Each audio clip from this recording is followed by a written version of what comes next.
engine idling, while wasps droned near the resinous fruit. Their hind legs dangled like golden threads. A wiry man emerged from the station wagon, his creased and baggy trousers hiked above his waist. There was a slick wax shine to the cap of baldness on the thin man's head. Someone from inside the car handed him a hat. He palmed his sparse silver hair, then jammed the hat on his head, and then he reached for a rope tied above the car and pulled so that the bundle looked like a belly over a tightened belt. His glasses caught reflections of the afternoon sun as he knotted the rope, and he turned towards the peach orchard, right in the direction of Alejo, and the man's glasses glimmered like sparks. Alejo quickly crouched further into the foliage, and a branch snapped above his head. He pushed down a few leafy twigs and followed the wagon's tire tread until the dust settled. Perfecto headed for the clearing and steered away from the potholes, but still the car dipped and bumped, and the empty water bottle on the dash and coffee cups and sun visors flapped down, and the maps spilled onto the mother's lap. "Be careful," she scolded, bracing her arm against the sun-cracked dashboard. He wedged the bottle between them.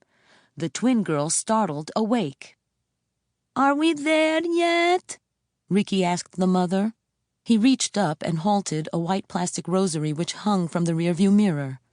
Estrella waited for the mother's answer. Perfecto lifted a finger from the steering wheel and pointed to a shabby wood-frame bungalow. Blonde tufts of asparagus weeds grew along the front of the bungalow and in between the warped boards of the porch steps. "Is this it, Petra?" he asked. Petra crossed her arms. The bigger oak tree, which once branched an arc of shade to the roof, was cut so far down the stump was useless even as a seat. The cooking pit seemed farther from the porch. "Gracias a Dios," she answered, and Perfecto cranked the parking brake. The wagon puckered and fell silent. "We're here?" asked Estrella. "We're here," said the mother, Petra. "We're here," whispered Estrella to her sleeping brother Arnulfo. The door sprang open. Stray socks, balls of crushed wax paper, peanut shells, and a plastic doll tumbled from the car. The twin girls spilled out of the back seat first. Estrella emerged after her brothers, her legs uncurling and her bare toes flexing. She picked up the doll and felt kinks in her back. Ricky had already stepped on it. "You okay?" she asked the naked doll, and then she shook the doll's head. "No." "Sure you are," she said, and tossed it back on the seat. Estrella ran, her flowered dress billowing, strands of black hair escaping from her unraveling braid. The twins trailed like busy chicks. The boys headed for the vacant corrals. They jumped the wooden fence and ran, jostling the tall grass. Petra had deep coffee-colored skin and black kinked hair that she tamed with a short braid. She walked to the cooking pit in flapping rubber sandals, then arched her back. The grate needed scrubbing, and she looked around for horsetail weed, which was just as good for scouring as steel wool. With a stick left by the last occupants, she poked the coal and wood ash. The fragrance of toasted corn tortillas, of garlic and chile bubbling over the flames, of fried tripas spitting fat in a cast-iron skillet rose like dust to her nose.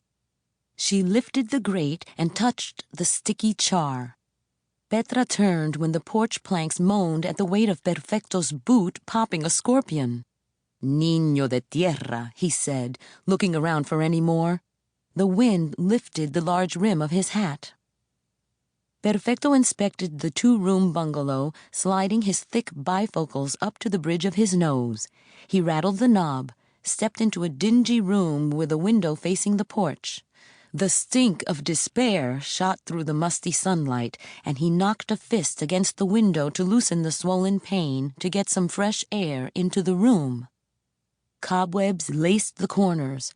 There were no beds and only a few crates used for chairs arranged around one table as if for a game of cards. Perfecto figured only men had stayed here.